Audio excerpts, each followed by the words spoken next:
Muhammad Ali was driving through rural Georgia when he saw something that made his blood boil: a diner with a whites only sign in the window.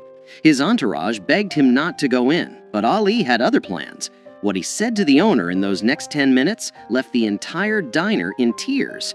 It was the summer of 1974, just 3 months after Ali had shocked the world by defeating George Foreman in Kinshasa, Zaire, in the legendary Rumble in the Jungle. At 32 years old, Muhammad Ali was once again the heavyweight champion of the world. He was famous, he was powerful, and he was driving through one of the most racist parts of America.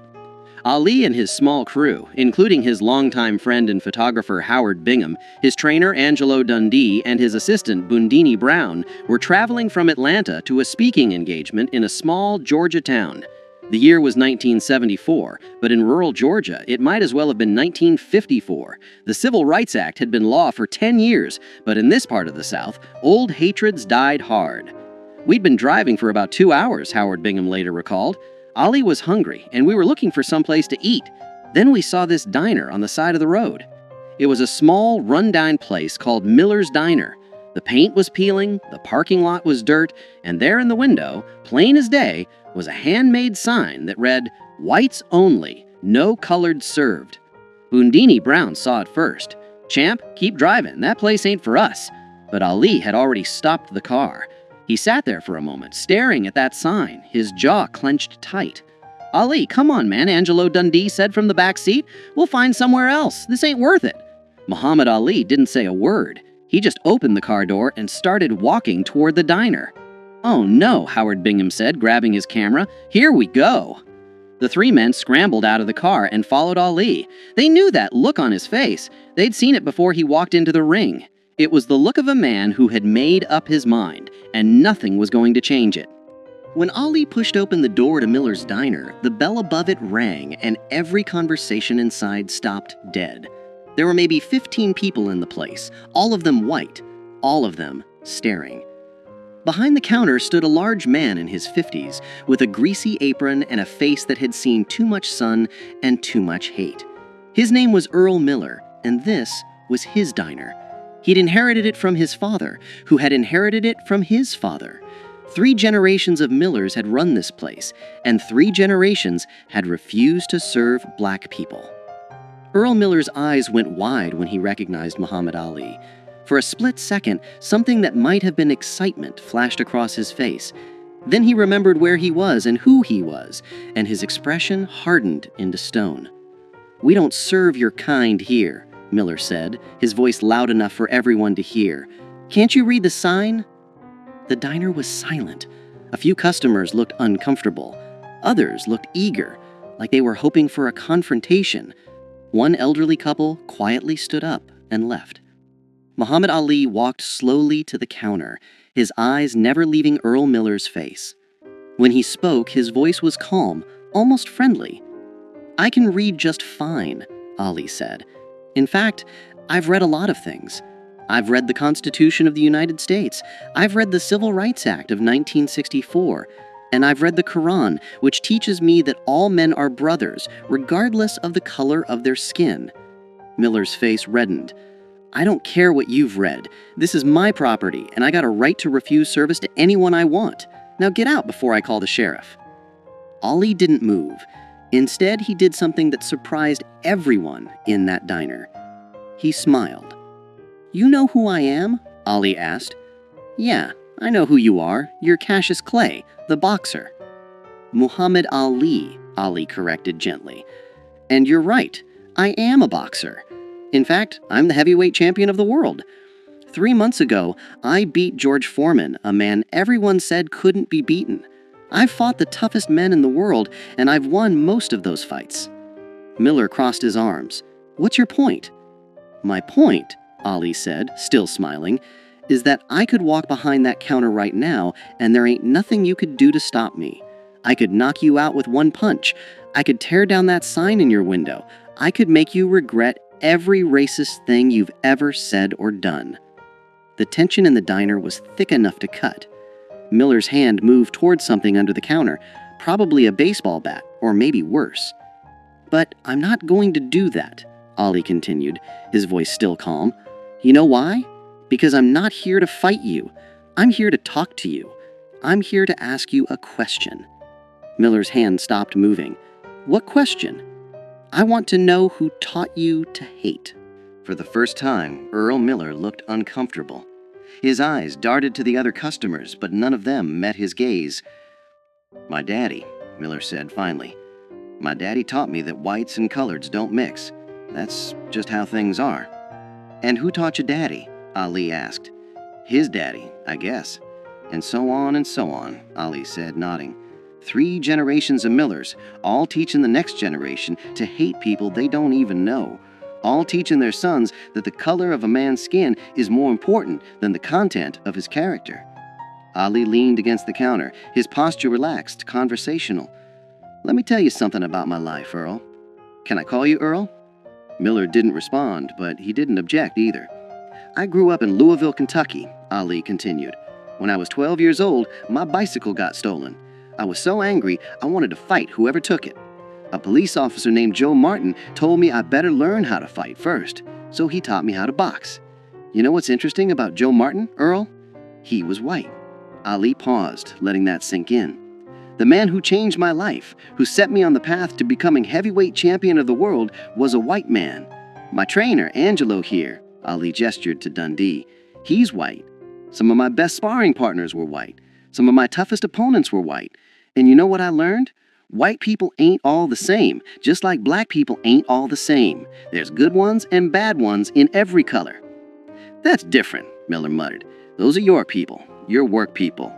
"No," Ali said firmly, "they're just people. That's my point. When I look at you, Earl, I don't see a white man. I see a man who's scared." "I ain't scared of nothing," Miller shot back.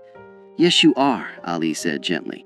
"You're scared of change. You're scared that if you treat black people like human beings, something bad will happen. Maybe you're scared your daddy would be disappointed. Maybe you're scared your customers will leave. Maybe you're scared that admitting you were wrong all these years means you wasted your whole life hating people for no good reason." Earl Miller's jaw worked, but no words came out. Ali turned to look at the other customers in the diner. "How many of you agree with Earl here? How many of you think that sign in the window is right?" Nobody raised their hand. A few people looked at their plates. One middle-aged woman spoke up quietly. "Earl, the law says you can't have that sign anymore." "I don't care about the law," Miller said, but his voice had lost its conviction. Ali turned back to Miller. "Let me tell you what I see when I look at that sign, Earl. I see fear pretending to be strength. I see a man hiding behind his daddy's hate because he's too scared to think for himself. I see someone who could be better but chooses not to be." "I ain't scared of nothing," Miller said. "You're right, I don't," Ali agreed, "but I'd like to. See, here's what I believe, and this comes from my faith, from Islam. I believe that Allah created all people equal. I believe that the only thing that makes one person better than another is their actions, not their skin color. And I believe that it's never too late to change." Ali reached into his pocket and pulled out a $20 bill. He placed it on the counter. "I want to buy lunch for everyone in this diner," Ali said. "Black or white, it doesn't matter. I want everyone here to eat together, as equals, as human beings." Miller stared at the $20 bill like it was a snake. "I ain't taking your money," he said. "Why not?" Ali asked. "Is it because I'm black? Because I thought money didn't have a color." A few people in the diner actually laughed at that. The tension was beginning to break. Ali leaned in closer, his voice dropping so only Miller could hear. "Earl, I'm going to tell you something, and I want you to really hear me. In 10 years, maybe 20, you're going to be an old man, and you're going to look back on your life and ask yourself what you stood for. Are you going to be proud that you kept a racist sign in your window? Are you going to tell your grandchildren that you once refused service to the heavyweight champion of the world because of the color of his skin? Or are you going to tell them about the day you changed, the day you chose to be better?" Earl Miller's hands were shaking. His eyes were red.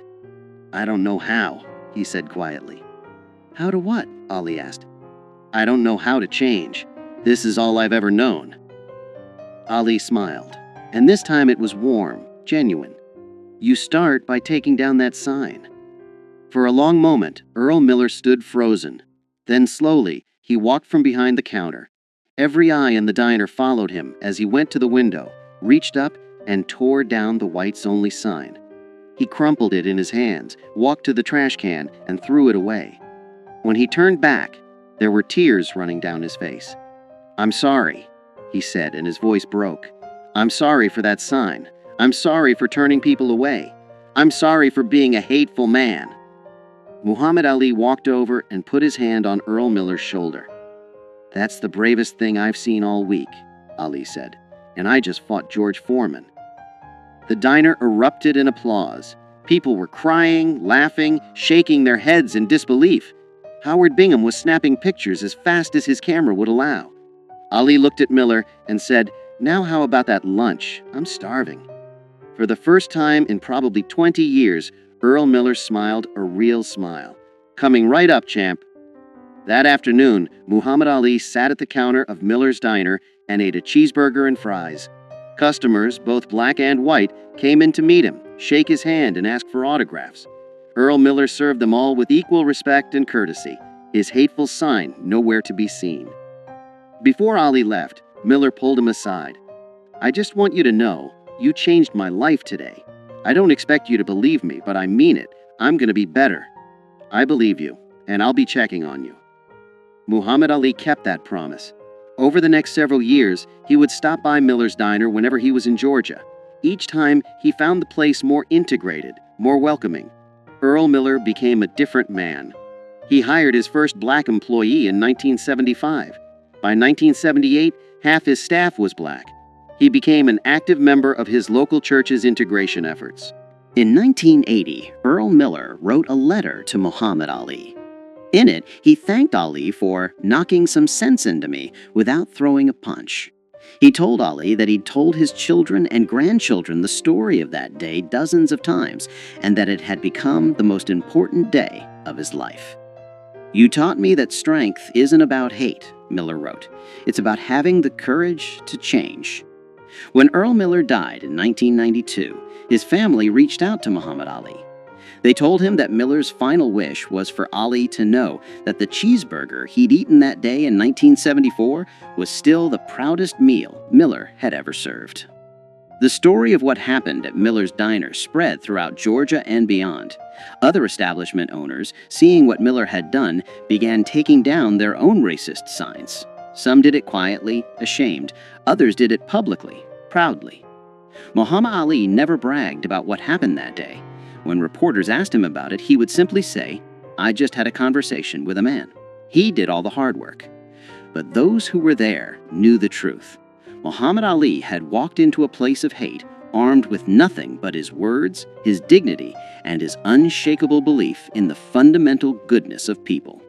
He had faced down racism not with his fists, but with his humanity.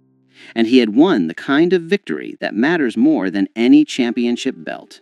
Because anyone can knock a man down with violence, but it takes a true champion to lift a man up with words. Today, the building that once housed Miller's Diner still stands in rural Georgia. It's been converted into a community center. And on the wall, there's a plaque that reads, "On this site in 1974, Muhammad Ali taught us that the most powerful weapon against hate is not a fist, but an open heart." If this story moved you, share it with someone who needs to hear it. Because the fight against hate isn't won in a single moment. It's won in 1,000 small conversations, one changed mind at a time. And sometimes, all it takes is one person brave enough to walk through that door. Muhammad Ali showed us that you don't need to throw a punch to knock out hate. Sometimes all you need is the courage to speak the truth with love.